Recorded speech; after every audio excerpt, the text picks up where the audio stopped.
Reincarnated as a Slime's return is in a few days, so let's get on to the Season 3 recap. Hold up, before we do, make sure to like and subscribe if you end up enjoying. Now, we start from where the previous season ended off, which was the defeat of Clayman, a battle that was made way harder than it had to be due to Incognito Milim. Now, episode 1, Demons and Strategies, starts with the banquet after Walpurgis, where they are eating delicious food. We see Milim just really wanted to fight Rimuru. After taking away Milim's alcohol, Guy notes how Valentine would have loved it, which was the vampire who was faking not being a demon lord last season, before Veldora exposed her. Whole time they were talking, Rimuru was having Raphael copy the recipes and they headed home. After the opening, which is fire if you haven't seen it, seeing Rimuru's arrival, everyone kneels and congratulates him on his return, especially Diablo, who isn't supposed to be back yet. After bringing some Rimuru-shaped matcha puddings, Veldora and Diablo's conversation from episode 0 were leaked, which is how Diablo knew about what went on in Walpurgis. I did skip over episode 0, but it just recapped the stuff we already saw. After enjoying their pudding and briefly talking about how neither of them actually needed food, we see rivalry between Diablo and Xion, where he asked if she did her job of protecting Rimuru, to which she said she did, and that with her around, Rimuru doesn't even need him. Then for Diablo, we see that he was still dealing with something but was back because of Veldora, which got Veldora in trouble and got his treats taken away from him until further notice. Rimuru questions Diablo about how the situation in Falumph is going, to which Xion says a tea server is better off serving tea, and that she should be in charge of it instead. Diablo says everything is going to plan. He restored what Xion did to the 3 they captured when Rimuru slaughtered the 20k, with those being the King of Falumph, Razin, and the Archbishop Rahim. The reason they were in this state in the first place was due to Xion's skill, which was keeping them alive when she was torturing them for information, allowing her to shape them into whatever she likes. The skill is Cook or Master Chef, which with this she can permanently alter the status of a living being or object. It can do more, which I'll go over later, but what she did was so bad that Diablo had to work overtime to change them back. Razin wanted Diablo to restore the king, first which she said asking a favor of him comes at a high price, which reminds him that Diablo is one of the 7 primordial demons. This makes him even more terrified of Rimuru, whom Diablo serves, someone who has hidden power that surpasses imagination, a sleeping lion they shouldn't have awakened. Their current states were from Xion, who was told not to overdo it. Seeing that there was no hope, he said he'll serve Diablo and asked for mercy for the king. Diablo says he won't tolerate betrayal, saying that if they do, Falumph will disappear,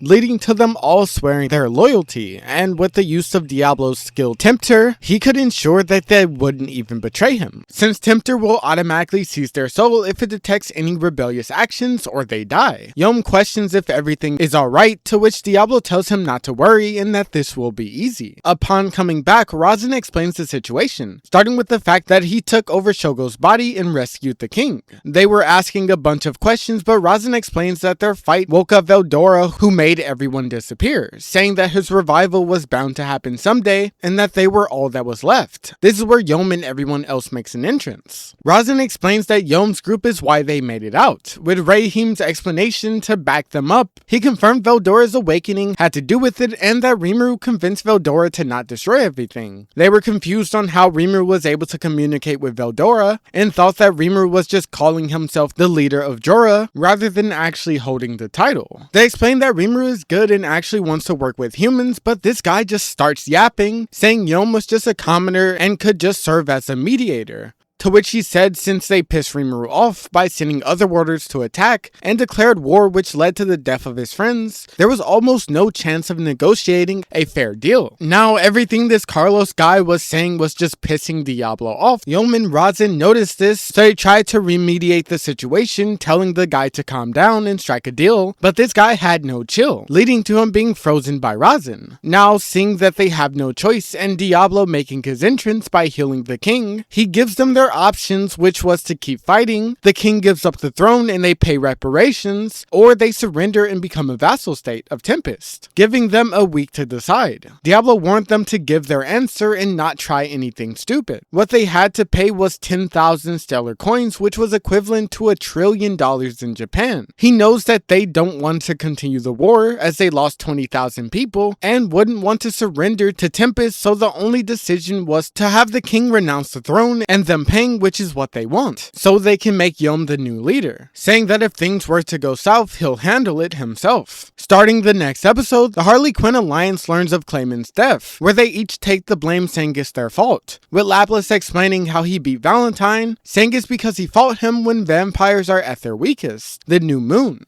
also throwing shots at Clayman, saying he's not stupid like him, calling him weak, which pissed off Footman. This was just Lapis trying to take all the blame, which the others saw through quickly. They went over how they lost everything they gave to Clayman, going over how Rimuru not only killed Clayman, but also made a plan to take everything. This meeting was to go over their plans so they can work towards conquering the world, saying they got arrogant and shouldn't do anything rash at this moment. Though they aren't just going to take this, but instead get back at Rimuru, with what Yuki described as a little poke. We then shift over to Hinata's perspective in Lubelius, where she's describing the nation as a nation that achieved a completely equal society by entrusting everything to their god, which is none other than the demon lord whom she actually lost to, remembering Shizu telling her to rely on her if she ever felt lost. But she felt like Shizu's methods were too soft, saying that if she kept relying on her, she wouldn't be able to stand on her own, since the only thing you can rely on in this world is your own strength, remembering the past, as she found somewhere she could gain strength, climbing up the ladder until she learned the truth about Luis the Holy Emperor being the twin brother of the Demon Lord Valentine. Learning this, she confronted them and ended up defeating them at the cost of her own life. Or rather, that would have been the case if the real Valentine didn't pop up, restoring them and Hinata as well. Asking who does she think she is, deciding if Valentine engages in evil acts or not. Saying her thinking is arrogant, giving her a week to overcome a trial. Saying if she does, she'll fight her for real, which Hinata passed but ended up losing in the battle. This is where she found out that they aren't evil and only need a small amount of blood to sustain themselves, which is why they founded Lubelius. Since with vampires and Tensura, the higher ranking they are, they don't need to consume blood as often. Luminous makes it so they also don't extract excessive amounts. Then when they do, the happier the human is, the tastier their blood is as well, which is why they keep their people happy. Hinata sees this place as a utopia and is determined to protect the nation and Luminous. They went over Roy's death due to the intruder last night. Hinata explained that Roy wasn't weak and was powerful enough to become a demon lord, making it so the clown was obviously stronger than an unawakened one. They were mainly concerned about the people dropping belief and Veldora's return. They went over her fight with Rimuru and how it was due to them wanting to stop the angels from returning. Basically, whenever a town develops too fast, it's said that angels come down and destroy everything, resetting all process, with it being called the Great Tenma War. They then met up with Luminous, who was pissed at Veldora. She was upset about Roy's death and went over how Veldora was brought back and that Rimuru was now a demon lord. Hinata wanted to go take care of Veldora, but Luminous said she was no match, since Veldora can't be harmed by swords and affected by magic, even though the hero sealed him. She said he's too strong and remembers the destruction he caused to her last nation. Even hearing this, Hinata was still determined, though at the same time she was regretting her choices. In the end, they decided to leave them to their own devices, since making enemies out of them now would be a bad idea. And if Rimuru and them drew enough attention, the angels would probably focus on them instead. A suggestion of making Rimuru an accomplice, serving as an evil demon lord for them, was thrown out there, but due to him saying he wanted to protect humans, no matter who gets in his way, that wasn't an option. Going back to Falum, the king decided to pay the sum, which most of his people were against. He was determined to protect the nation by abdicating the throne as well, but his brother was against it. Then with news of Rimuru becoming a true demon lord, they had no choice. The king made his brother Edward the new king, which was all according to Rimuru's and Edward's plan, since he wanted to be the king. Back in Tempest, they were reviewing everything and pretty much just cleaning everything up from the loot they got from the prisoners. With Eurazania destroyed, the three Beastketeers were coming back since they decided to live in Tempest for now. Other troops were split into places they could function. Everything went well as Falun paid their reparations and they received the treaty.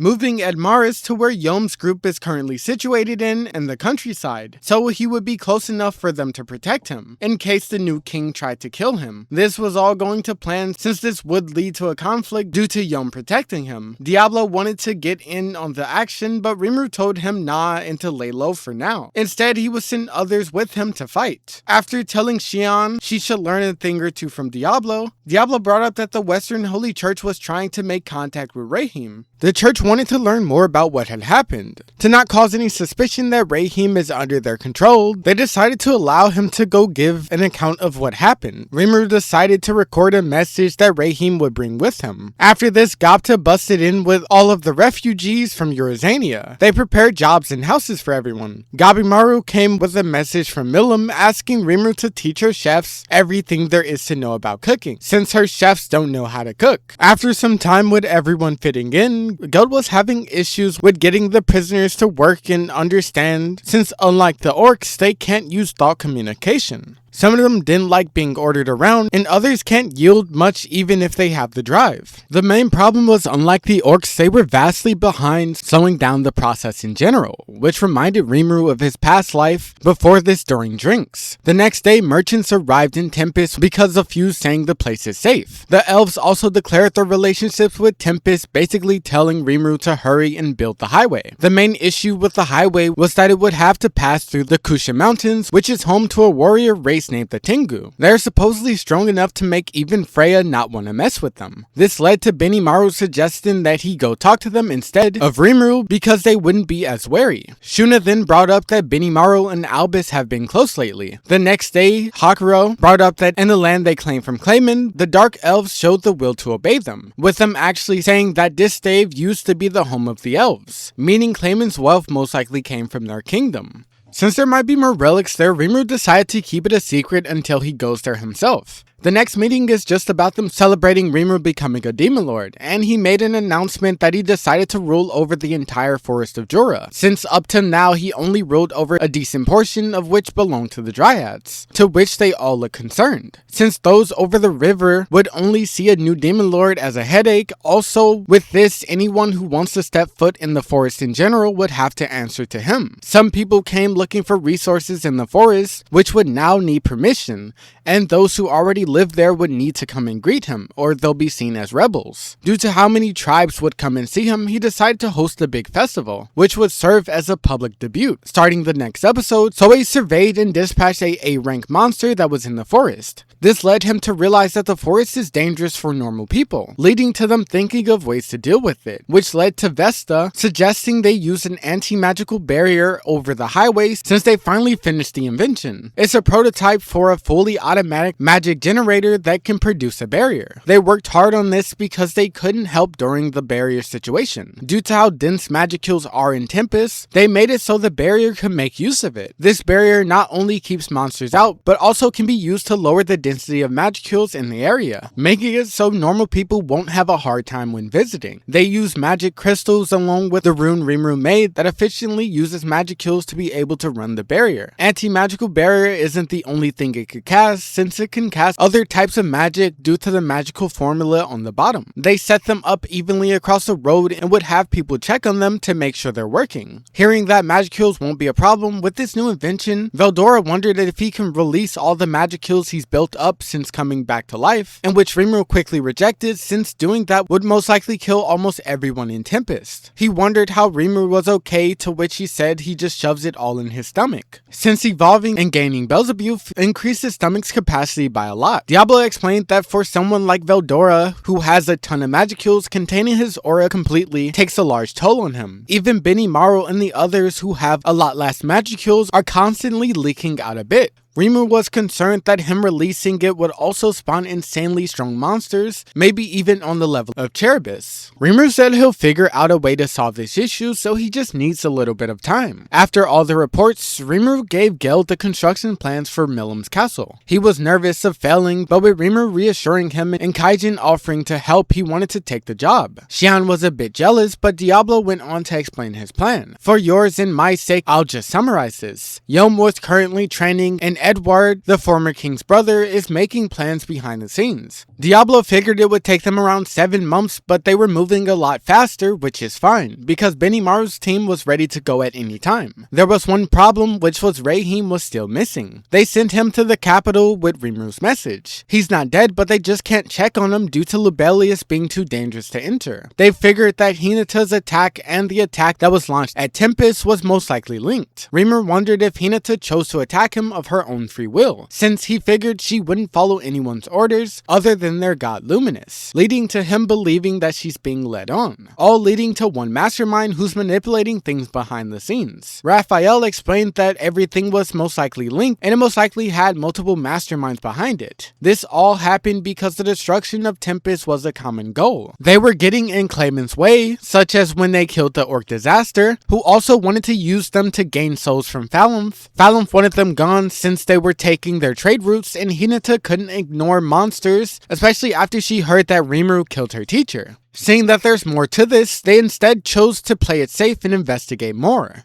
especially into the merchants since he figures they will reap the rewards of the war, starting with the ones in Clayman's account book. We shift over to Hinata's perspective where we get an insight on what's going on in Lubelius, where Hinata is being clowned for her failures. Her people stood up for her, but she said this is all foolish, saying that if someone wants to take her place, she'd welcome it, but she'd have to test them first. They just talked about what's going on in Tempest and how things are really improving there, meaning Rimuru wasn't lying about wanting to get along with humans. While they were there, they were also trying to investigate about Veldora, but couldn't seem to find anything, since the entrance to the cave was forbidden and they didn't see him. After debriefing each other and talking about how Ingracia will try expanding their power if Phalanth falls, they talked about Phalanth's situation, which we already know about, and they had a hunch that Rimuru has a plan. Hinata was also concerned about the merchants, but her members said they didn't know anything about them. They wanted to hear the truth about what happened from Rahim, since most of the information they heard could have been lies pushed by Rimuru. The rumors they were most concerned about was the one that said Rimuru calmed Veldora, which they believed was true since Veldora was laying low, which was quickly confirmed by Hinata, or rather the information she got from Luminous. Her words were that Rimuru controls Veldora, so they wouldn't try laying a hand on him, which they had a problem with since that would mean doing nothing about the current situation of Phalanth, to which she said they could still watch over Phalanth and save its people if it came to it. With Rimuru claiming he wants to be at peace with humans, and her failing to kill him, he probably sees them as enemies, so they have no choice but to overlook his actions. There are two factions here, Lubelius, which opposes Hinata for what she's done, and the Western Holy Church who stands by her, with the other side opposing her and her not wanting Rimuru to take it out on everyone else. She chose to take the blame, saying it was her own decision. She believes Rimuru can be trusted. She wishes to hear him out for the first time. She told them that he's an otherworlder like her, and that he died and was reincarnated as a slime. She didn't believe him at first, but now she's actually believing him, saying that her actions were influenced by the Eastern merchants, which pushed her to try and kill him. Her team was worried about her safety, but she was determined to try to talk it out with Rimuru. Rahim finally appeared along with the 7 luminaries. They were highly respected, and we learned that Hinata copied their skills with Usurper, or maybe even took them. They try to get in her way whenever they can. With everyone in place, since they also wanted to hear what had happened, Rahim gave all the information Diablo told him to tell them, starting with their attack and how they were fools, basically just confirming all the information they had heard. Rimuru was a true demon lord who defeated everyone there with an ability that makes no sense, due to an anti-magical barrier being up. They didn't know it was a technique he used from his previous world. Rahim then informed them that what had happened after that was truly dreadful, which was Rimuru used Merciful to reap everyone's souls, making him a catastrophe class monster, beings that even Luminous can't control, up there with Veldora, Gi, and Milim. They were all scared and half were wondering if they should attack him while they can, while the others said if he was a former human and wanted peace they could just try to talk to him. One of the luminaries then brought up that Rahim had a message which them knowing was already pretty sus.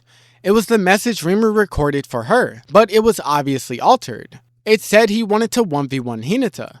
They cut pretty much everything that said Rimuru wanted to talk it out with her and just put the part that said he wants to fight. Hinata was confused about this and was suspicious but decided to go meet him. They were pushing her to do it and warned her about Veldora, giving her a sword to help her called the Dragon Buster, since she lost her dead in Rainbow to Rimuru during their fight. They wanted to eliminate both Rimuru and Veldora, making her perish alongside them. Everyone was worried, but Hinata immediately headed out. Though being the hard-headed comrades they are, her subordinates decided to follow her. She was also carrying a blade, which led to Rimuru believing she wanted to fight. Diablo then came in and informed Rimuru of Rahim's sudden death, along with Thalam's neighboring nations spreading that he died under the scheme of a demon. So while Hinata's group was moving toward Tempest, around 30,000 Temple Knights from neighboring nations were moving towards Thalam's, with the goal of striking down Diablo, with them knowing he was with Yom's group. Diablo saw this as his failure, to which Xian agreed, asking to take over. This was quickly denied. Rimuru told him to keep his head up and that everyone fails. Shuna then recommended that they seek advice from Alderman for the Hinata situation, since he was previously a high priest of Luminism. He was glazing Rimuru until Shuna told him to hurry up. He basically said he had the position of Cardinal, which is one of the highest positions. Before, the group was nothing like it is now.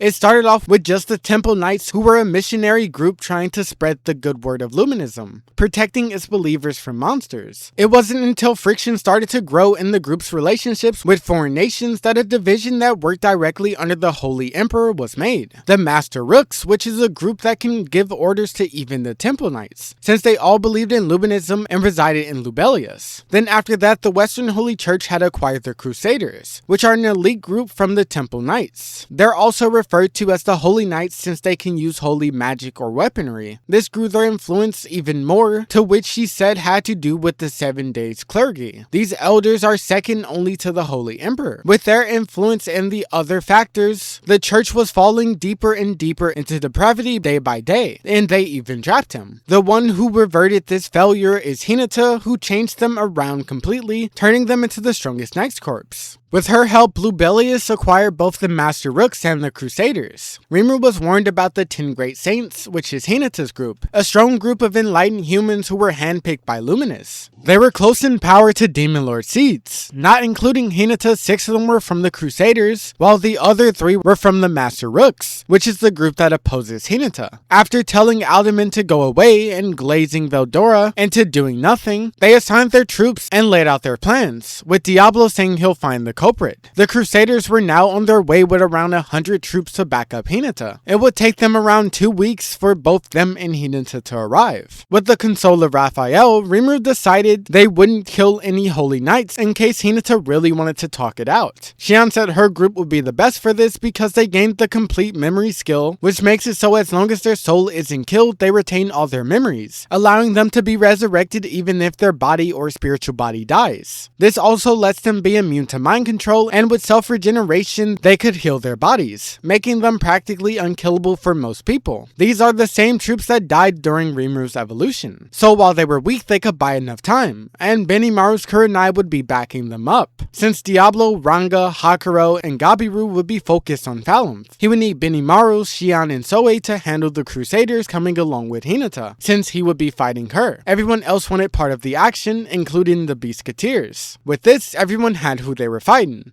We then see this character named Glinda, who's a part of the Master Rooks, talking to some shady people. The only ones you need to remember is this guy Granbel Rosso, and the girl on his lap Maribel Rosso. They will be important later. They're talking about how they manipulated Hinata, and the guy they're talking to is the person who told her the information, Damrata of the Eastern Merchants. Their goal is to cause a division in the West to immobilize the Empire to take them out. Even though they don't share the same goal, due to Hinata being their common enemy, they're working together. They are the ones who have been orchestrating everything that has been happening, such as spreading the rumors about Diablo. Rimuru is also a common enemy for them, but for now they're letting him be, letting him take care of the Hinata problem, while they try to keep Rimuru from getting Thalamth and killing the demon, since just like the East, the Rossos want to rule the world. Rimuru remembers his fight against Hinata, wondering what's her plan, which is when we go to her POV where she's camped out. She remembers what happened right before, where she saw her companions loyalty. How they all wanted to help her even though Rimuru was a demon lord. She was against at first since she was the one who angered him. The first place they stopped at is Blummin, which have been heavily influenced by Rimuru. After Hinata feels sad while watching a family happy together, we see that Blummin, or Blue Moon, now has a ton of rare stuff and even ramen. After absolutely demolishing it as if it was Food Wars, Hinata wondered how this was even possible. They even had gyoza, which burned her tongue. After giving her comrades a death stare for making fun of her weakness, they headed to Tempest via the roads that were built. This confused them since this is supposed to be a treacherous path, but due to the anti-magical barriers that were placed before, there were no monsters and the force's magicules weren't even dense anymore. They were informed of the rules by some hobgoblins that were positioned there. Basically, be careful, don't litter, and use the fountains that appear every now and then to get water, especially if you're camping. This showed them how good of a leader Rimuru is and how amazing the place he's developing is as well. They were now scheduled to arrive this evening. Soe did want to poison her, which was denied, but other than that, they were just confused on why she was being so bold. Considering that there might be a counterattack, the rest of the knights, which Hinata doesn't know about, were also headed to Tempest, but were laying low. They were pushed to do this by the 7 clergy. Reincarnated was informed on how Hinata was involved with the demon lord Valentine and defended him when they tried to kill him. Now she was also trying to become friendly with Rimuru as well, saying that they have proof to back it up. It honestly was stupid, but they somehow convinced him that he could prove it by trying to kill Rimuru himself to see if Hinata would try to defend him, telling him that Veldora's resurrection was a lie and not to be scared, saying that Hinata was most likely under Rimuru's spell since their first fight. This guy was easily manipulated. Before they could even make it to Tempest, Shion's Yomigiri launched a counterattack. Hearing this made Rimuru think Hinata really did want to fight. She was then informed of the battle sage's participation in Falem's civil war by Nicholas. He was cutting out but tried to warn her about the 7-day clergy. After seeing a blue light, she and her group hurried towards it. We figure out that Rimuru is the one who blocked off her call and was prepared to settle things with Hinata. It was an all-out war where we see that Shion's group just wouldn't go down, also using daggers with a powerful sleep medicine, so they would only need to land a scratch on any target. The Holy Knights were going down like flies, which is when Rimuru appeared on the battlefield, seeing that it was going extremely well.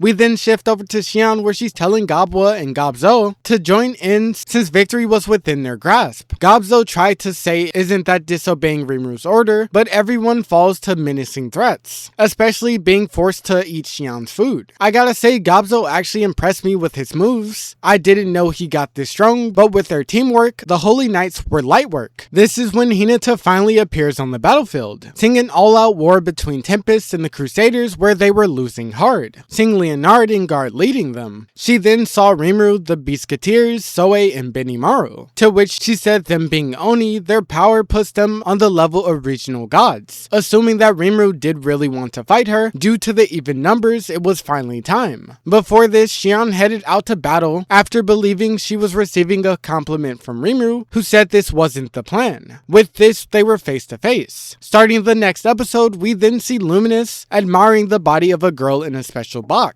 I'm not going to go over who this is because it would be heavy spoilers. Here, Luminous gets informed by Luis that Hinata went to fight Rimuru and that it was most likely influenced by the 7 clergy. He was worried that this would result in them losing Hinata. Back to the battlefield, we see Shion talking to 2 of the saints, telling them to surrender or die. They chose to fight, dropping a holy field on her. Rimuru noted that that's their bread and butter, and that while he's a nice guy, them staging military acts on his territory was enough to deem them as hostile, saying how they probably killed Rahim to blame it on them as well. She was confused to both of these things as she never ordered them to attack Tempest and didn't even know of Rahim's death. Rimuru asked if she saw his message, to which she said she did and that this wasn't her answer, but she doubts he would believe her. He didn't mind listening but wanted her to make her troops go back home. Of course, this guy has to jump in, acting like a white knight, pushing Benimaru to hop in and tell him adults are talking. He tries to attack Benimaru but it doesn't even faze him. To not get in Hinata and Rimuru's way, they decided to move their battle elsewhere. The Biscuiteers and Soe also decided to keep the others busy. We then move back to Xian's fight, to where she explains that she's not a normal Oni, but instead is an alternate path known as the Wicked Oni, a being not known for their kindness. This guy then starts talking crazy, and they decided to launch an attack called Holy Cannon at her, which is usually a short kill move versus monsters, which she hits back with her sword like a bat. We then jump back to Rimuru's battle, where they're doing a sword fight. Hinata was amazed at his sudden growth and not only strength but also the fact that he's now on Luminous's level, since she can now use her usurper on him. When it comes to being able to steal abilities, it only works on those stronger than her, though it was denied. Seeing his strength, she went to her final form using a sword called Moonlight and armor made out of holy elemental power. Basically full anti-monster armor. She decided to face Rimuru with everything she had, with that sword being one of the highest levels to exist in Legendary. Ready to start fighting with his substitute sword, Rimuru used Black Flame on his sword. Of course, we gotta go back to Xian's POV, where she's urging them to surrender while they can, telling them how Rimuru wanted her to avoid killing them. She was even nice enough to offer them her great cooking as well. This red-haired guy tried to cut her off, to which she blew off his ear while dropping a hard line after. What she wanted was for them to hit her with their most powerful attack, and if she won they would surrender. Reincarnated questioned if she was telling the truth about not wanting to kill them and talk it over, but guards said they're doing it, telling the others to give him their elemental power. With that, he launched an Inferno Flame, which is actually ultimate magic hotter than nuclear cannon. If you don't know what that is, it's extremely strong.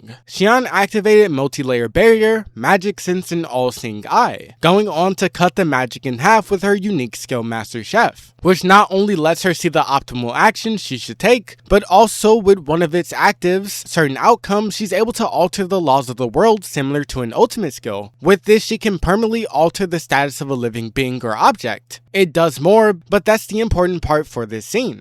They were absolutely terrified at her power, but Guard boasted about their Holyfield. He was on some type of roid rage, which Reincarnated said he was acting unnatural. To put them deeper into despair, Xian destroyed their barrier with one strike with Master Chef, leading to them surrendering and seeing that this fight between Rimuru and Hinata was their fault, since he just wanted to talk it out. We then get to see Rimuru's fight again, where it's a showdown of pure skill. Hinata was actually better, but with the help of Raphael, he could somewhat keep up. Seeing him reminded her of her time with Shizu and the reason she left, which was because she was afraid of losing her. This will make more sense later. Rimuru was barely dodging these attacks and was informed by Raphael that taking a blow wouldn't be fatal, but instead would lower a large amount of his energy. And it's not like multi-layer barrier or most of his other defenses could help him versus her sword due to it being able to override the laws of matter. Hinata's attacks were insane and honestly were inhuman. She was using pure skill to force him into where she wanted to attack next, which led to Raphael creating the skill Future Attack Prediction. With this, he evened out the playground since he could now tell what her actual attacks were from her feints. This confused her and led her to coming to the conclusion that he had a skill even stronger than her mathematician that could basically read her mind. With every other fight being wrapped up, Hinata decided it was a great time to end this with the next attack, telling him that her next attack is dangerous, asking even so will he take it. Raphael sensed no desire to kill, which he understood is why Hinata warned him. This confused him because he thought she came to kill him, but decided to push that aside and accept the terms, which she knew he would. He just wanted her to not mess with his nation anymore, to which she agreed, saying she only did this because he asked in his message, saying she wants to discuss the future with him after this. While Rimuru was in full confusion, thinking about what his message actually said, she started her attack Melt Slash. And she wasn't lying, this was a short hit kill attack that would obliterate most people. It said it could even hurt Veldora. She prepared this on the slide because she was afraid of him copying it. This attack sent Raphael into a frenzy, saying it's unblockable, unavoidable, and that sacrificing his ultimate skill Beelzebub was the only way to cancel this attack, leading him to doing it with no hesitation. This attack resulted in an insane explosion. The first time I saw this, I was a bit worried, but after seeing Benimaru smile, we already knew who won. Hinata started laughing, saying Rimuru was impressive and asking if he took that attack full on purpose, to which he said what is she talking about. This immediately made him question if Raphael was hiding something from him, which he concluded that she was. Out of nowhere, the sword Hinata was given by the 7 days, for short, started moving, launching a purple beam that Hinata took for Rimuru. Before we see what happens after this, we're taken to Falumph where Damrata is talking about how a war will most likely happen in Falumph, and that he believes it was naive of Rimuru not to abandon Yom. With everything that was going on in Tempest and the Civil War, he was thinking about pulling back since Hinata most likely knows that he lied to her, saying it's not like he felt the mission he was given, though he did have to take care of the demon as promised to the 5 elders. Though since the demon beat Razin, he knew he was probably bad news, leading to him abandoning the mission and leaving some demon hunters there as the souvenir. Now at the camp of the new king, we see that he was given the sealed letter Damrata just had in his hand, with it being a request for him to help, giving him a reason to move his troops, planning to launch an attack with his troops plus the demon hunters to take down Yom and the demon. This guy named Gaston would be joining as well to try to kill Diablo if he's there. With this, they marched out but wouldn't make it far, as because just as planned, Diablo would take on the main camp and Hakro and his group would stop the party that left, which was around 5,000 troops. With this, Diablo landed down, immediately setting up a barrier for the reporters, telling them he has no intention of harming them. Diablo warned the king to stop their advance and make peace with Yom, but they had no intention of doing such a thing, saying he saw through their little schemes, going on to mock Rimuru, which was truly dumb. Edward then held up an orb showing Rahim's death, saying he got it from Glinda and blamed it on Diablo. He claims they snuck in to kill Rahim and that Rahim showed great loyalty, being able to overcome his fear towards Diablo. Diablo finally had enough of this guy's yapping and instead decided to do a test to see if humans can truly overcome their fear of him, saying he'll admit defeat if so. With this, all the demon hunters were sent out using their advanced technique that works even against archdemons. But sadly for them, this guy isn't one. He let them restrain him so they could do their Thunderbolt, which is natural non-magical infused lightning. I believe it's supposed to be effective against him. They were planning to destroy his body and even the king was celebrating, but like we all knew what happened, that did nothing to him, bringing out his claws saying it didn't work because it was too weak. He has a strong resistance to natural influences, which would normally work on a weaker demon. Diablo then sent out his demon lord Haki, making all the soldiers collapse as if he was using conquerors. Now with this, only 3 of them were still standing. This guy couldn't believe Diablo could use it and push past the evolution of an archdemon. How Diablo responded to what this guy was saying was by bringing up Gi and the other primordials, saying that it wasn't really that hard, making this guy realize that he's a primordial as well, immediately surrendering. So he let him leave. With this, only the 2 battle sages were left. They went on the attack, but they weren't even phasing Diablo.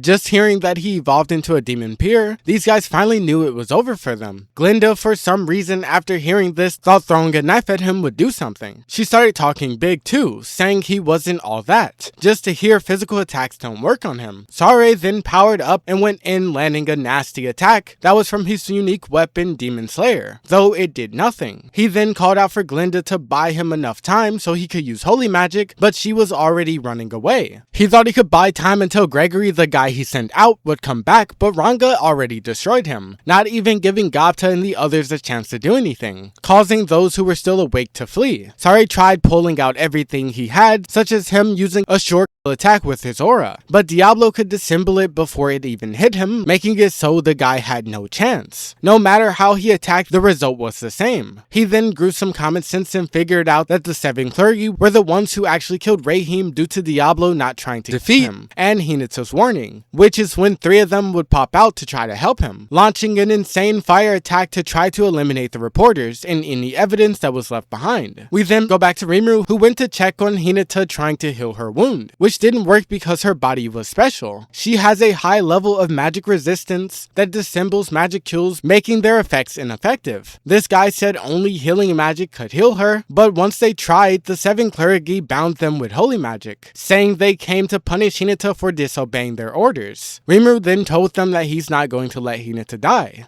All of her allies tried to beg the 7 to not do it, with Reinhard calling them out for tricking him, which ended with what he thought was his ally stabbing him in his side, saying that he was conspiring with Hinata. Raphael then brought up that Guard, the guy who stabbed him, is most likely the one who shot Hinata, which led to Rimuru telling Xian to strip him of his disguise, since he might be one of the 7. After revealing his identity, they warned Rimuru to not be hasty, asking does he want to wage a war with Lubelius. While talking to them, Diablo contacted, saying that the 7 were the ones who killed Rahim and that he was facing 3 of them right now, asking if he has permission to get rid of them, after proving he has evidence that they killed him, which were the reporters. Rimuru ordered led Benimaru, Xian, and Soe to capture the three that were in front of them. Rimuru revealed all the schemes, but they didn't care because they weren't letting this golden opportunity go to waste. Hinata was on the brink of death and they could eliminate Rimuru as well. They started launching a magic circle which Benimaru and Soe tried to stop but were unsuccessful. The only one who almost broke their barrier was Xian with her Master Chef and Gorokimaru Mark II, which is when Raphael warned Rimuru that there's a slim chance that her attack could work on Rimuru. Seeing that their barrier was about to break, they launched an attack called Trinity Break. To counter this attack, Raphael launched Beelzebub, which we were told was sacrificed shortly before, informing Rimuru that she had made a backup before sacrificing it, which lets us see that she really just wanted Rimuru to take Hinata's attack. Seeing that their attack failed, they launched their final attack, Trinity Disintegration, targeting Rimuru and Hinata specifically. Rimuru was worried because Beelzebub couldn't stop this,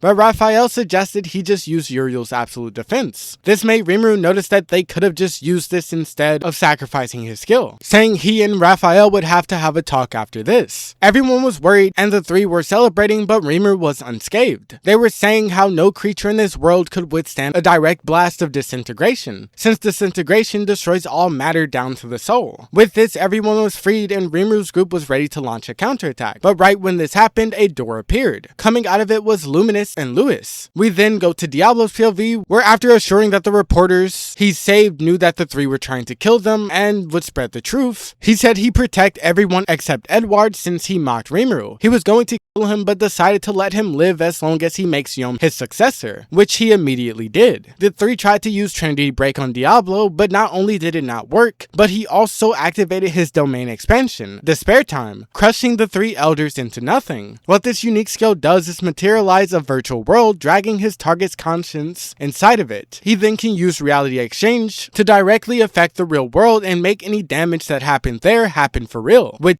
killed them when he collapsed it. Back to Rimuru, the three were bowing down and Lewis announced that Luminous was their god, which was funny to Rimuru that a demon lord was acting as a god. She went over to Hinata and resurrected her with her holy magic. We then see Hinata's past, where she was warped while on her way to her high school ceremony. It was the worst possible situation as bandits were ransacking a cart right in front of her, seeing that this world was also full of despair, the same as her own home. Back in the regular world, her father would gamble and beat her mother. She did what she had to do to try to fix her broken home, but even after his death, her mother's heart broke. Everything was taken away from her, leading to her saying if anyone's going to do the taking, it's gonna be her. This led to her getting her skill Usurper, crushing the bandit in front of her, saying that she's right and there's no error in her calculation, which got her her unique skill Mathematician as well, taking out the bandits with zero difficulty, even stealing their abilities, which is how she met Shizu. After waking up, seeing Rimuru made her think Shizu was in front of her. Rimuru was thinking about her age, which she immediately picked up on that he was thinking of something rude. She asked how long is Rimuru going to look at her, which she then complimented her. She said she bets he was never popular with the ladies with no tact, leading to him saying that's not true, he was known as a reliable and considerate guy. Diablo had finished, Hinata healed Renard, and Luminous was hearing out the 7 clergy. They were saying how they did it for her sake, but with no hesitation she sentenced them to death with one of her abilities, Death Blessing. With this ending, they were invited to Tempest. The last of the 7 was then eliminated by Nicholas, who saw through their schemes and revealed that they lied, saying he cares not for Luminism or them, he was completely loyal to Hinata. He knew Luminous existed, but kept it a secret for Hinata's sake, going on to hit him with Disintegration, which led us to seeing that Granbell, the guy we saw before, was one of the 7 after returning to his body. Maribel told him that Tempest was dangerous, not because of the angels, but because Rimuru seeks to rule the World 3 economy. Back in Tempest, once they arrived, Veldora popped out saying it must be his turn as the final line of defense, which turned out to be unnecessary. Veldora then had to run his mouth announcing that Luminous was actually a demon lord, revealing it to all of her followers that were there. She brought out her Night Rose, calling Veldora a accursed lizard that always gets in her way, leading to hours of her fighting Veldora, ending it with an embrace drain that steals the target's energy while causing him pain. Everyone couldn't believe that this was the Calamity Storm Dragon Veldora. We then go over to Damrata and Granbell talking about him fleeing, which she claims Diablo was too strong, and Granbell not only failed eliminating Hinata, but also made her and Rimuru's connection stronger. They lost completely since Fallon Fist also in Rimuru's hands. Granbell suggested that they work together, but Damrata said no since they have no reason to be hostile towards Rimuru now, saying he's heading home, which put him on Granbell's hit list. We then go to Tempest, where we see Hinata apologizing to her comrades for keeping this a secret, and they were all gathered. She explains why she attacked him, which was due to the rules of the church and her wanting to get back at him for what he did to Shizu, saying she was manipulated by the merchants from the Eastern Empire. They even knew where Rimuru was staying. This led to Rimuru releasing some Demon Lord Haki, thinking about what happened, which he was told to stop by Luminous. They basically just went over what we already know, and that they all work together because their ideals aligned. Clayman, Phalanth, and the Eastern merchants,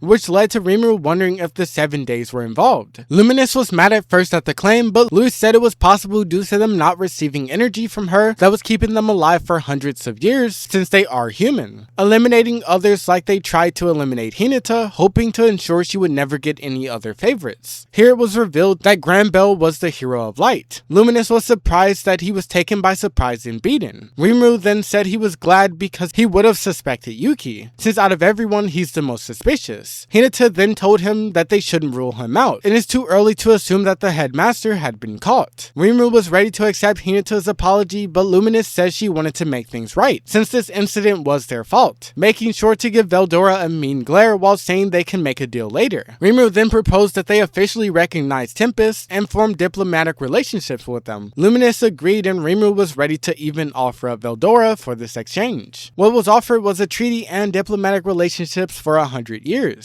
They all pretty much agreed to it, especially her since she fell for Soe. But one person brought up that it might shake the people's faith in the Holy Western Church, which led to Luminous saying she didn't make the church's rules, but instead, she only cared about the faith, not the teaching. They'd simply help the defenseless lead happy lives, saying the people there could cast holy magic thanks to their faith in her. Even though it would be rough, they would have to throw out what they've been following for a long time. They were worried that it would become known that Hinata and the Crusaders were defeated, but Rimuru said he's fine with saying their fight ended in a draw. They warned him that others might try to look down on him, due to the fact that there's only been a handful of times in which a human has defeated a demon lord. Rimuru asked Benimaru if there was anyone who would try to interfere with them, but he said there are none, and even if there were, he would take them out himself. They agreed to the proposal and were even going to announce that Tempest was safe. Rimuru then gave Hinata back her deadened rainbow, fully repaired and upgraded, choosing to invite them to stay the night to be polite, not thinking they would actually agree to the offer. With this, they celebrated, and Rimuru was actually able to get drunk with the help of Luminous. Though this didn't last long, as Rimuru started spoiling their future plans, how they were going to improve everything such as providing entertainment, and even started to spoil how they were making Yom the King to influence the Western nations. They were halfway to making everyone recognize them, as a lot of leaders of nations were already aware of them, and people are spreading rumors about them. They're building safe trade routes and improving communication between nations and villages. Spoiling all this led to him getting his alcohol privileges taken from him. Hinata then warned him of the angels that would attack any nation that's too advanced. Rimuru then said if they come to attack them, they'd simply fight back, which led to them agreeing to fight with him if that does happen. After Fritz gets stumped out for stealing Hinata's food, we then go to Yuki, who's talking to Damrata, showing us that he's the mastermind and saying they should lay low for a while. He knew Rimuru wouldn't kill Hinata, but wished that same softness would have led to his downfall. Yuki was glad Damrata got away, as this would have sabotaged his plans if he didn't, and approving for him being swapped out for a person named Misha. They're shutting down the slave market they've been running, and they were glad to still have a link with the Rosso family. Kazalim came out asking why he's deciding to shut down the market. He said this was part of the plan, and he decided to let someone play the good guy this time.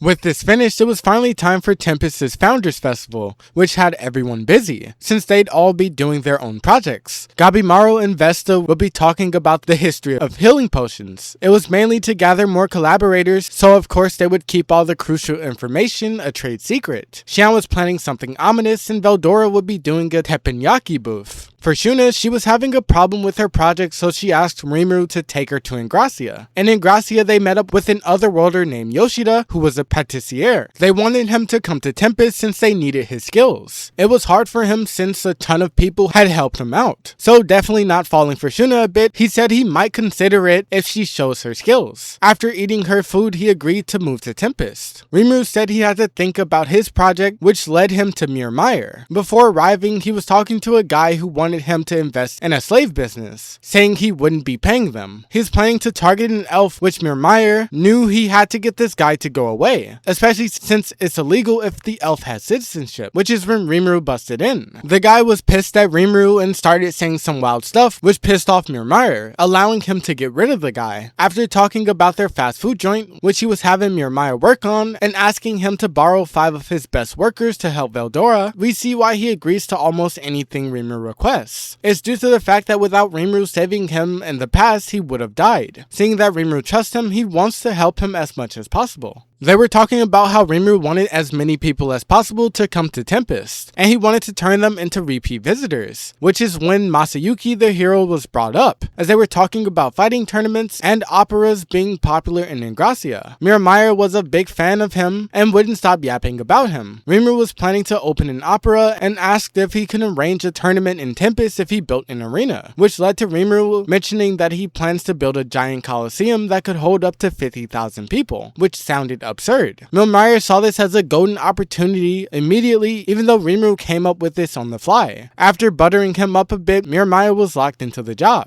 This would also be good for promoting Tempest's armor, weapons, and potions. This ends with Rimuru also inviting Myrmire to Tempest to be in the finance department, which he agreed. Rimuru then went to Fuse's place, where he wasn't too happy to see him. He apologized to Rimuru for not being able to stop the Crusaders from going to Tempest, but they didn't listen to him due to the 7, which Rimuru knew. He gave Fuse and the King of Blumend an invite to his coronation. Before leaving, Fuse told him about how Yuki tried to put in a good word for him to the Western Holy Church, to which Rimuru said he'd like to pay him back by inviting him as well, dropping the bomb that Milim was also participating to give him a heart attack. Next, we go to Gazel, who has an insane information network. They know the real story of what happened against the Crusaders. The others were worried about Rimuru since his evolution now makes him a threat, but Gazel said he trusts him, getting handed the invitation to the ceremony right after. Rimuru then ran into Ramiris, who wanted to put her labyrinth in Tempest. She was bored of her previous home, especially since nothing happens there, so she wanted to go to Tempest instead. Even though he denied before, she already cut off all the entrances to her labyrinth, so she was betting everything on this. Ramiris' labyrinth gave Rimuru a good idea he could use for the Colosseum. Now shifting over to the Elven country, they received Rimuru's invitation. He had to show it to Elmesia this time, even though he didn't want to take her, as he got in trouble last time for going to such an interesting place without her. She basically said there's no way she isn't going, especially since Yoshida, who's her favorite baker, is now in Tempest. No matter how much she tried to offer him, he wouldn't move to the Elven country. Ellard was worried that someone might try to enact revenge, but she said the only one they should watch out for is Rimuru, since he got one up on them by agreeing to build the road himself. With them helping, they can't negotiate the tolls, since Tempest sits in the middle of the map, and Rimuru will live for a long time. Eventually they'll pay a lot, leading to her making the conclusion that Rimuru is extraordinary. He's not only an otherworlder, so he understands this stuff, but also possesses the power to utilize it. Back to Rimuru, he planned to make an evacuation below the Colosseum. Here's where he would also place the door for Ramiris. He wanted to use her ability to make a dungeon for adventurers to fight in, offering her a home and a job, while also offering to pay her 20% of the profits after deducting expenses. This opened up the possibility to transfer the lycanthropes who were refuged in Tempest to her labyrinth to make space for the Colosseum. They thought it would take at least 7 months for the Colosseum to be done, but with the help of the lycanthropes and everyone else, it was built extremely fast, making it so it could be done around the time of the ceremony. The lycanthropes were fully moved in with their mazecraft skill that can teleport with everything within a large space into her labyrinth at one time. This place could also be customized exactly how they wanted. It takes her about an hour, so Rimuru wanted her to do 100 floors in total for the labyrinth. He then visited Kurobe for all the weapons and armor they would need for the dungeon. Not everyone could wear these, reason, some were pretty cursed, but they were all rare. They were all made with the help of his mastercraft skill he received during Rimuru's evolution. It makes it so anything he makes is guaranteed to be rare or higher. With this, Rimuru had an arena, labyrinth, and equipment for the adventurers to find. Kuribe finished Rimuru's main sword, which could withstand his power, saying it's his best work yet, though it's not finished. Next, Veldora was brought to the labyrinth to be the final boss of the dungeon. Relocating him here would also allow him to release his aura that he's been holding in. This was for that purpose and also to spawn monsters in the dungeon. Using thought communication, they planned his room and Rammus was able to materialize it instantly, even giving him his own lounge. After a week, they finished all the floors and made it so it could be randomized, adding save points at every 10 floors. To stop people from cheating, they would add strong monsters to the floors, and with Rammus's resurrection ability and her mazecraft skill, anyone wearing the ring she made would be immortal inside the labyrinth. She tested it on Beretta to make sure. This ring allowed them to not have to have her form a contract with every single person that entered the labyrinth. With this, it was finally time for Veldora to release his aura, which was extremely powerful. It was sent all throughout the dungeon. Rimuru then asked Beretta was she still serious about serving Rammus, to which she said she liked Tagi and she still wanted to serve them both. Rimuru then explained since Rammus is moving to Tempest, she's technically serving him as well by helping her. With this, he transferred ownership of Beretta to Rammus. Now they were thinking about the different traps they could put throughout the dungeon. Rimuru wanted terrain effects, but Rammus said she couldn't do that, which led to Milim, who appeared out of nowhere, saying she could just capture some dragons to do it instead, offering to even catch them for him. Milim was mad he left her out of something so interesting. Veldora and Rammus told her to go away, but Rimuru said he did it because of her letter, which she thought he was ignoring. She then heard that Rammus moved here and she immediately got jealous, chasing Rammus around after she flexed. This was quickly stopped by Shuna. After eating their dessert, knowing Milim sneaked away from Carrion and Freya, he brought it up but didn't go too far into it because he knew Milim would be the one that would get in trouble. Instead, he wanted to know about the dragons. She was worried about getting yelled at, but like the MVP she is, captured a dragon for the 4 elements. With this, everything was pretty much in place and Milim was testing the traps. Not long after this, Myomail moved in and the other races appeared as well. He was amazed at such luxury and explained that Guaimon saved him from a dangerous monster on his way here, which might have been due to the guy he towed off before. So Guaimon became Myomail's bodyguard. Hearing of Rimuru's ceremony, all the races from the other parts of the Forest of Jorah came to pay their respects. It was also so they could gauge Rimuru's power to see if they should really pledge allegiance or maybe even revolt. Rimuru was ready with his crown for his coronation and Yums was being held as well. On the first day, he met a bunch of people, but most important was Gabiru's family and the trainee sisters who wanted to see Rammus. They wanted to serve her, but were worried it would be going against Rimuru. He said it was okay with him since they could live in a labyrinth which is outside of his jurisdiction. To help pay him back, they agreed to help manage the labyrinth and dungeon for him. The second day of the coronation, 2 rowdy races popped up, telling Rimuru to side with one instead of the other. He launched Demon Lord's Haki to scare them a bit, but they were too dumb to sense it, leading to Rigurd stepping up to handle them. Shuna's barrier was then broken out of nowhere and everyone could feel an abundance of magicules. They went to check it out, seeing Gobzo and the others on the ground. It was 3 giants who wanted to kill Clayman to take his place, but Rimuru got in their way. Before Rimuru could handle them, Xian asked if she could handle them instead. They were equal to Clayman in terms of power, but Xian said she had this. To save time, Xian said she would fight them all at the same time. Rimuru was worried since they should be a lot stronger than her, but after asking Benimaru, he agreed to let her, since she could hold back more than he could. They then relocated to the Colosseum, where Xian didn't care for the difference in their strength or their trash talking. She whooped all 3 of them like it was nothing, even beating them in a test of strength. This was also her holding back. They revealed that their father was Dagriel, the Demon Lord. He ordered them to train under Rimuru after they caused the ruckus. Rimuru chose to put them under Xian, to which she was delighted, saying she'll turn weaklings such as them into first-rate warriors. Seeing that Rimuru handled the situation, every race pledged their loyalty, even the elves. They wanted to thank Rimuru for stopping the 2 before. They needed a place to live, so Rimuru recommended they live in the labyrinth, since Rammus could prepare the perfect living space for them. The elf told him about the elves that were missing, which Rimuru remembered what Miramire told him about, having Soe look into it. Rimuru called Diablo and Geld back for a break. On the final day of the ceremony, the Tengu appeared. They're a race that spawns from angels incarnated into the bodies of wolves. This one was important because they needed the Tengu's permission to go through the mountain when making the road. Benimaru and Albus was sent to their territory to receive permission about a month ago. They had a beautiful village hidden in another dimension. The Tengu were strong and even the daughter was on par with Carrion. He asked for permission to cross past the Kusha Mountains, create a road and a tunnel if necessary. She agreed to the first two but was offended about the tunnel through their sacred mountain. She didn't care about the rest but wouldn't stand for that. Also, she didn't like Albus. Albus got offended and launched an attack but it didn't work, leading to them fighting. This was quickly stopped by Benimaru, who saw that Albus would have been cut in half if he didn't stop the fight. The girl was trying to hold back but couldn't control her aura, which would have led to Albus's death. This led to the girl, actually named Momiji's mom, coming to scold her. Here we found out that Kaede, which is her mom, and Momiji shares the same sword style as Benimaru. Kaede studied in the ogre village under her master Byakuya. She fought Hakuro and it's revealed that Momiji is Hakuro's daughter. Then it was pushed onto Benimaru that if he wanted them to swear allegiance to Rimuru, he had to marry her daughter. Momiji said she doesn't need her mother to force it onto him, but instead she wanted to win his love herself. Kaede was on death's door due to giving birth to Momiji, since it transferred pretty much all of her magicals. Shion finally learned restraint as she calmed down after Momiji told Rimuru to not get in their way.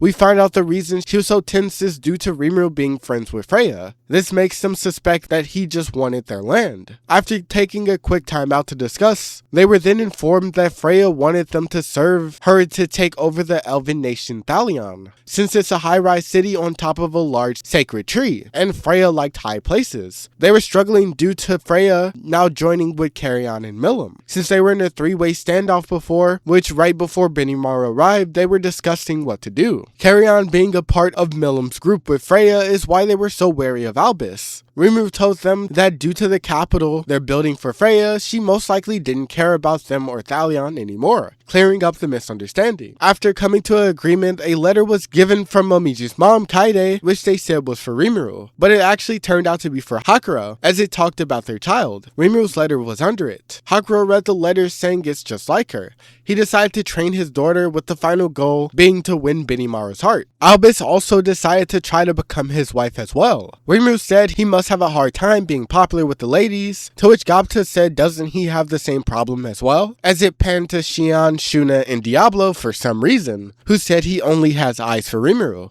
Benimaru had a whole harem that wanted him, which made the others jealous, but he was bad at this kind of stuff. We also see that Soe had mad riz. Everyone wanted the details, but Shuna told Rimuru to stop playing around, which not only started the battle between Albus and Momiji, but also due to Rimuru saying this kind of stuff is fine with him, the battle between Shuna and Shion started as well. Before the start of the festival, Rimuru introduced them to Myrmire, who gave them a full rundown of the opening of the ceremony. A banquet, Rimuru's speech, an opera, showing off potions and gear, then finally the martial arts tournament. There's gonna be a ton of stalls and other stuff as well, then day 2 would be the dungeon. Rammus brought up a problem, which was that the forest on floor 95 of the dungeon has overtaken up to floor 71 due to the magicals. Her and Veldora wanted him to clean it up. Rammus wanted an elemental colossus, and Veldora wanted a boss worthy of the floors. Raga then brought up that the fox they saved before could solve this problem with the forest. Rimuru then named her Kumara, which took a ton of magicals since she actually possessed a ton of energy already, giving her more tells. Shuna and Trainee gave recommendations as well. Soe had finally finished looking into the Viscount who was arrested due to being a leading officer in Orthus, which was a band of slave traders who were wiped out by Masayuki the hero, which explains what Yuki said before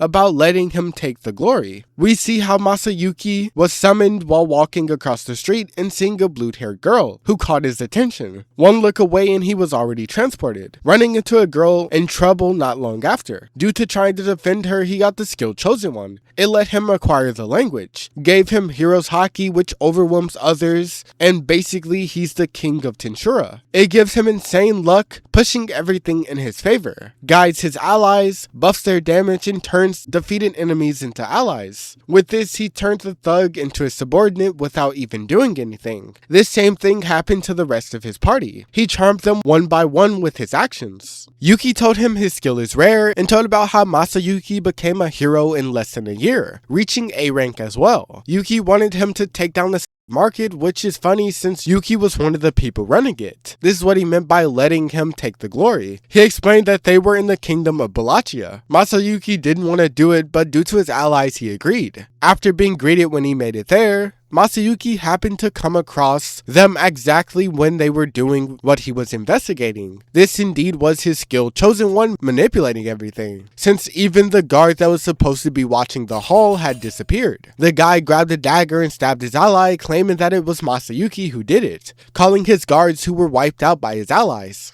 They were afraid Masayuki would get framed, but one of his allies healed the guy with magic. The king then popped up at the perfect moment to arrest them, found the evidence, and Orthos was taken down. Everyone who was captured was saved, spreading his reputation even more. The king wanted Masayuki to help him return the elves to Tempest since he didn't want to catch Rimuru's anger if they complained to him about humans. He didn't want to have the same fate as Falumph. Masayuki agreed, and somehow that spread to everyone, thinking he was heading there to beat Rimuru. Hearing that it said that Masayuki was heading to take Rimuru down, everyone stepped up trying to deal with him, which Rimuru shut down since he didn't want to stir problems before the festival. As the festival was coming closer, Rimuru was talking to important people such as the King of Blumend, thanking him for helping them. Rimuru told him about a huge proposal involving Blumend that would make them a central distribution hub in the future. Gazelle then appeared next. He brought up Rimuru's fight against Hinata, asking if he actually won, and about how Rimuru involved his nation in their treaty, giving him a stern talking to for not asking him first, though he did accept the offer after hearing the details. The church saw them as half monsters, so before this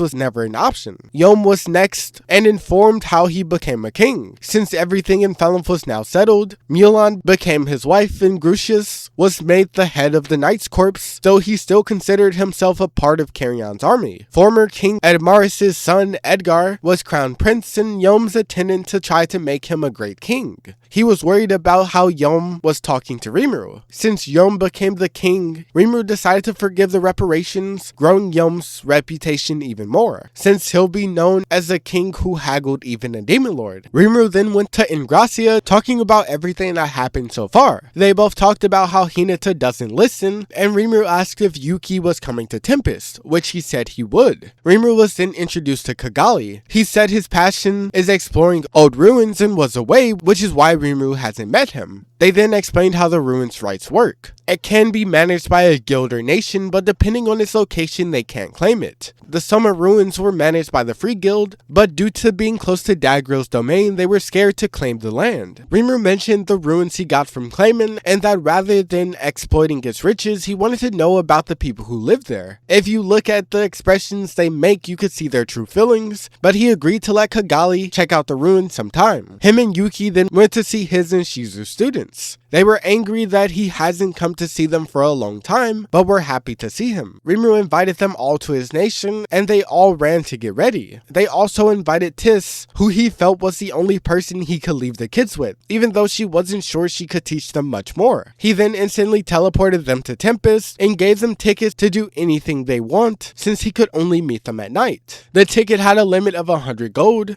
which was more than enough to make everything free for the time they were there. He then went to go meet Masayuki and the elves who had just arrived. Masayuki's friends were overly cocky, saying some wild stuff. Rimuru thanked them for bringing the elves and offered to let them stay in Tempest. Yuki finally came to try to shut the three up, telling them Rimuru's friendly. The proof is that they were still alive, which they didn't take well, saying that if Hinata could draw him, Yuki's basically trying to say Masayuki's weaker than Hinata. With nothing working, Rimuru agreed to face them if they participate in the tournament and win. Masayuki was peer pressured into accepting and was sure that everything would probably work out like always. Later, Rimuru gave a speech to everyone who came, thanking them for coming. After Chef Hakuros sliced up a good spearfish, with everyone being unsure about eating raw fish, Rimuru was one of the ones who showed it was safe, after Hinata and Yuki joined as well. They made sure to make fun of Hinata for not being able to handle wasabi. They were happy they could enjoy food from Japan in Tempest. With this, everyone ate them, but this was interrupted as Elmesia and her giant ship appeared. Since Elmesia left, Dalian, for once, had power on par with Dwargon and was powerful enough to declare herself the Heavenly Emperor, everyone was wary of her. She was someone that that even Gazelle couldn't raise his head high against. Upon arriving, she immediately made Rimuru lose consciousness for a second due to her heroic aura leaking. This was undone by Raphael that same second. Seeing this made him consider being careful around her, since her haki was even stronger than Gazelle's. She wanted to talk to Rimuru in private about something later. This made Rimuru exhausted, which Gazelle started saying something rude, calling her an old hag, but was instantly given a death stare by Elmesia, who has good ears. Mimir then came and informed Rimuru of a potential problem with the merchants. Coming in after him is Milim, Freya, and Carrion, the big guests of the party, along with Maribel. Meeting up with Milim, he assured her that her servants would be able to taste good food, and we see that Milim's lie about protecting her domain to Freya, which she made up trying to not expose that she was in the dungeon, didn't work. She was grateful that he built them a new city and invited them to the party. Rimuru then slipped up by asking Freya is there anything she can't eat, saying that they have chicken on the menu, asking if that's a problem, which offended them since he basically compared them to livestock. Milim and Carrion said not even they could say something like that. Rimuru sincerely apologized. She knew he didn't mean anything bad by it, but instead was just testing him, seeing that his presence will actually help Milim mature, making sure to yell at Carrion for making fun of her. Rimuru then explained that this is an important lesson for Milim, and she agreed. What Milim wanted was for her stubborn allies to understand what good food is rather than eating everything raw. This didn't work since this guy was furious about how the food was prepared,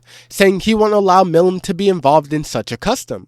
Milim asked if she should have him move to another room due to his anger, but Shuna wasn't having any of that, basically telling him to shut up and eat it, saying that the soup represented the different races all coming together and acting as one to grow stronger, even though they were all individually powerful, telling him to at least taste it, which blew his mind. She then gave him extreme knowledge even Rimuru himself didn't even think deeply into, using the food as an example, saying that all the nations coming together is what Rimuru seeks, making sure to throw a shot at Shion's cooking before leaving. With this, everyone enjoyed their food, and Benimaru was proud of Shuna as she changed so much. Finally, it was the day of the festival. It started with Rimuru giving an awkward speech, thanking everyone and talking about the peaceful future he wants to build with them, saying he wants to build trust, just like he did with 7 of the current nations, warning anyone who tries to wager war against them or kill them to not, as they will be shown no mercy, saying he won't harm anyone, especially merchants, adventurers, and regular people,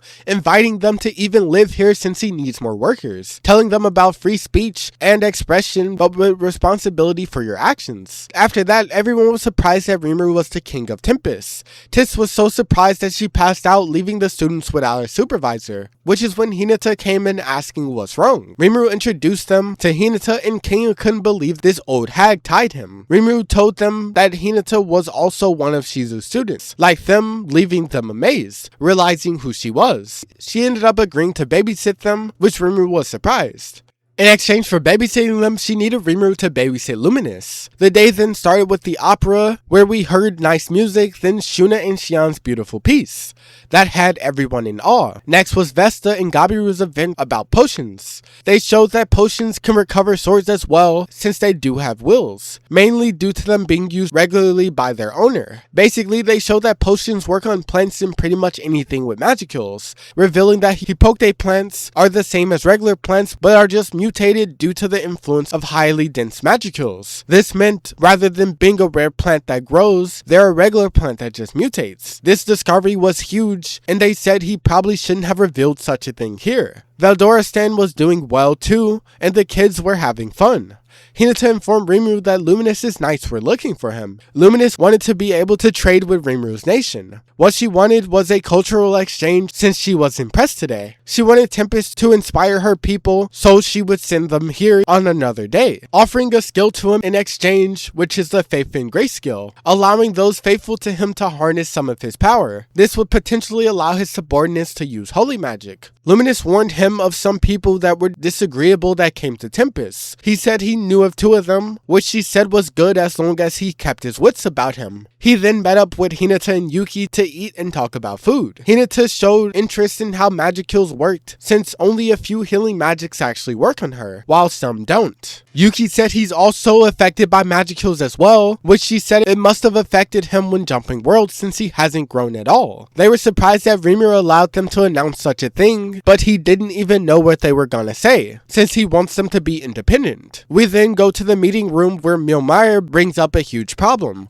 All the tradesmen wanted to be paid in cash, which was hard since they only had stellar coins, which had too much value. They couldn't convert claimants' assets into money since they aren't the world's currency minted by the Dwarven Kingdom. They used all their gold and couldn't do IOUs due to being a new nation, especially one made of monsters. This was a plot by the suspicious tradesmen since they only wanted to be paid in common coins, knowing of Tempest's situation. Most plans at countering this would turn out bad for them, since for one, if they tried to enforce their rules, there's a chance that the Western nations wouldn't count them as allies. To which Xian brings up a 10,000 IQ move, saying that it would be a bigger loss for them due to Tempest being at the center of the Cove Prosperity Spear. Diablo and Benimaru brought up that they were probably scared that Rimuru's Cove Prosperity Spear would put them in jeopardy. Xian and Diablo brought up that they should crush them, which was denied. With 2 days to pay, Rimuru decided they could pay them in gold, which Rimuru wanted to deny since they would be looked down upon. To which Rimuru said it's their nation, and if it comes to it, they'll just enforce them with their rules. Rimuru invited Rimuru to enjoy the festival since he's been working a lot. Before going, he was warned by Shuna to not overdo it. We then go to the next day where it was finally the day of the Colosseum, which was if someone from Rimuru's group won, they would join the big four, which was Diablo, Benimaru, and Xian at the moment. If someone else won, they would get a chance to face off against Rimuru. Xian and the others weren't allowed to join the tournament since they'd just win if they did, which is where the big three comes into play, to make sure they don't join. It was just something Rimuru made up on the spot. They used magic to announce the competitors,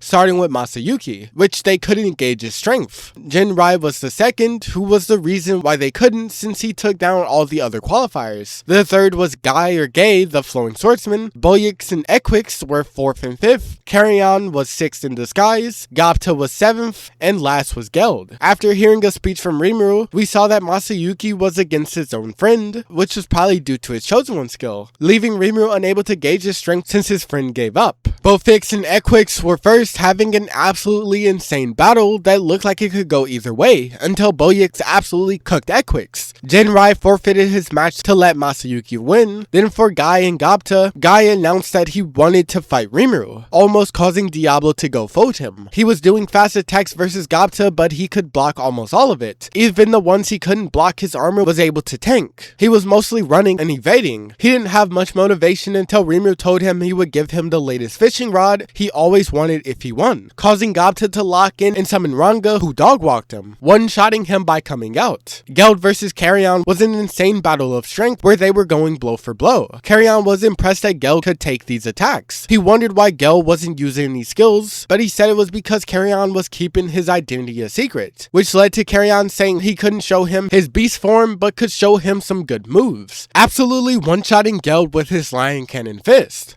Diablo caught Geld before he fell. Then we move over to Masayuki, who just yapped his way out of fighting Boyix by telling him he'll be facing him in the dungeon instead if he forfeits, getting tons of praise for some reason. The next battle was Carrion versus Gapta. At the start of the fight, Gapta summoned Ranga. Carrion turned his feet into talons to launch slashes, which were evaded. The relentless slashes were being dodged and Ranga was thrown away. Applying the pressure, Carrion used Elephant Stampede, shooting down tons of aura shots. To gain the advantage, Ranga got out of the ring to be resummoned by Gapta while Carrion was in the air catching him off guard, ripping his mask. With his mask ripped, he was down on the defensive since he had to cover his face. Everyone was mad Gapta was fighting dirty, but he said as long as you win, you're right, quoting Rimuru himself. This fighting style ended with Carrion admitting defeat for being outwitted. We were now on the final battle, Gapta and Masayuki, which will be held later. Pretty much everyone went to the after party where Hinata said Gapta would win since he has potential,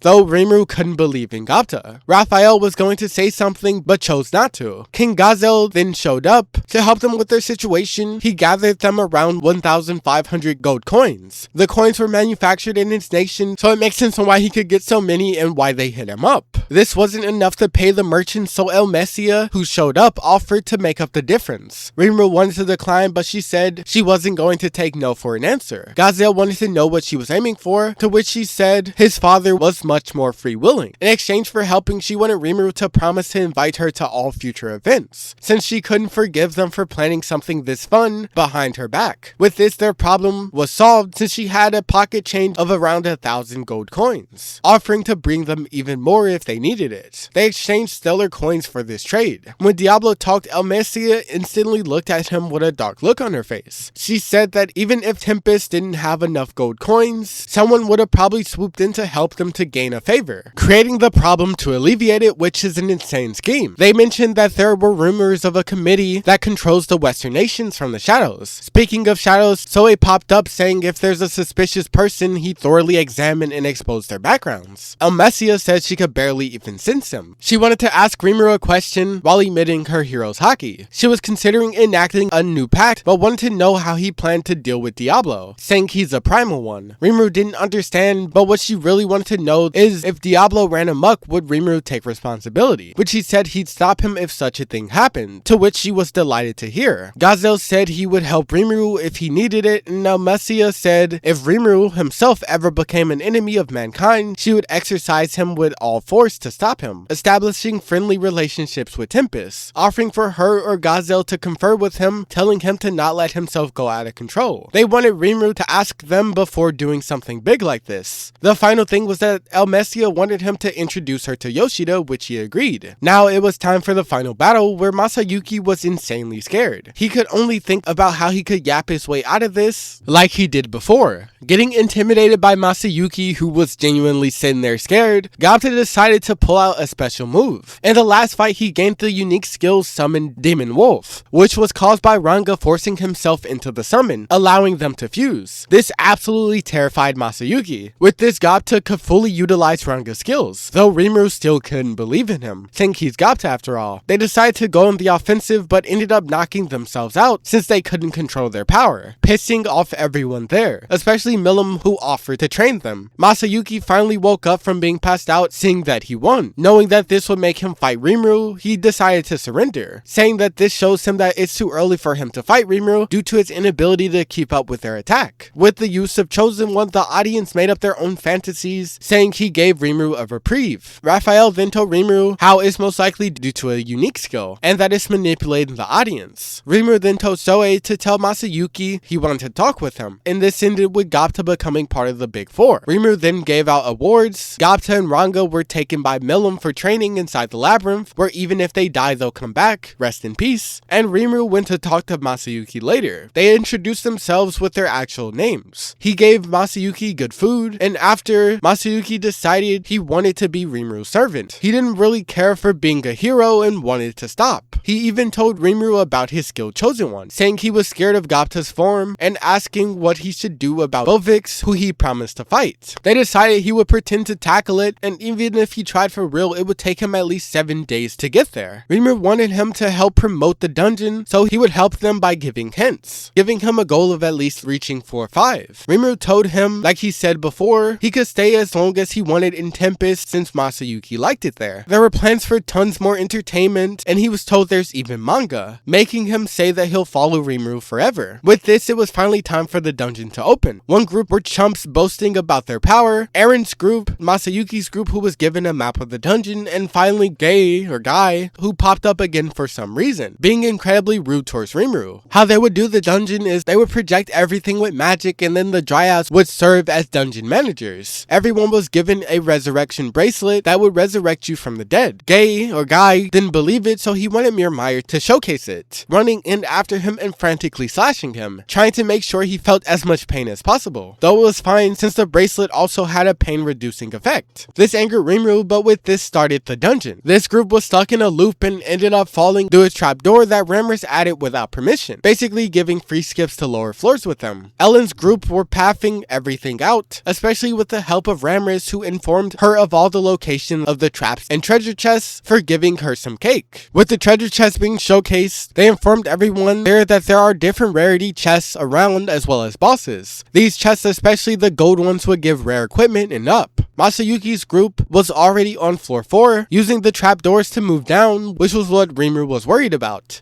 Guy was also moving through the dungeon with the help of his automap skill. He somehow was finding all the chests, which even Raphael didn't didn't know how. I gotta mention a wild Veldora was waiting patiently on floor 100. The Dryad were teleporting those who failed out the dungeon, with this group retrying every time they did. Aaron's group, now that they gathered enough potions, finally decided to go lower than floor 1, targeting area bosses that existed in the dungeon who had better chests, fighting some giant bats and getting a unique Tempest sword, coming out before the time limit. Masayuki's group made it to floor 10, getting a dagger after his party member one-shot a giant spider, returning right after. Guy then ran to the room they were just in after they left, seeing that they took the loot, demanding the Dryad to respawn the boss again, threatening her, attacking her with his sword. Seeing that he wasn't going to follow the rules, she bound him with vines, also removing the pain suppressor effect on his bracelet. She tried to let him apologize, but since he didn't want to, she sent his head flying before he could even finish his sentence. Due to the pain suppressor being off, he was unconscious, and due to not following the rules, all of his stuff was taken from him. Rimuru then gave a final speech, telling them about future plans of the dungeon, and that anyone who beats level 100 can fight him. Everyone had fun, and it was finally time to pay the suspicious merchants the next day. They were insanely mad, saying that he was trying to scam them, since he was offering to pay them in anything except dwarven coins. This count was trying to worsen the situation, but at that moment Rimuru showed up. Since the merchants all wanted only dwarven coins, especially since it's a nation full of monsters, this guy offered to help them. You could just see his evil intentions. We see that he was given a mission by Granbell to make Rimuru owe him one, but this was instantly rejected. Geld then came up with all the coins, which fooled his plans. He asked if they were real, and he got the most dangerous look from Rimuru's group that would terrify anyone. They had the merchants appraise them and brought reporters to write an article on the negotiations, making it so they can't lie. After finishing the payments, these fools thought they could keep doing business in Tempest. They were instantly denied and told that they will not do any further business with them. These guys really said as long as they paid the fine with the trades, they were fine with doing trades with even monsters, to which Rimuru said since they can't trust them, they can't be trusted either, banishing everything they had to offer. They said this goes against the council's rules and they won't be taking this, to which Rimuru said Tempest hasn't joined the council yet, which were a bunch of nations, merchants, and others who controlled things like trade rules for anyone in it. They were a political and economic council of human nations. Since Tempest didn't join it, they didn't have to follow such rules, especially since Rimuru planned to make his own. This guy was trying everything he could to get in Rimuru's favor, but was denied. The reporters' articles would bring him into ruin since it would make them look bad, for the merchants only demanding dwarven coins from them and a noble who's not personally involved trying to swoop in to unite them, leaving the rest to Mjolnir. Everyone important was gathered. This was all Rimuru's plan to catch the merchants. Now all that was left was to catch the mastermind, since that noble was just a pawn. Gazelle wanted to know what the live recording was, since it could change the way wars were wagered. Elmesia wanted engineers to be sent to her nation, mentioning the magical trains. Rimuru then explained the magical trains they were developing, asking for the help of Elmesia. Momoji was worried at first, but agreed to let them drill a hole through the mountain as long as Benimaru visited her homeland time from time. Yomi Muran wanted to know if the highway from Blummen to Dorgan running through their nation should be considered part of the monster and man code prosperity sphere,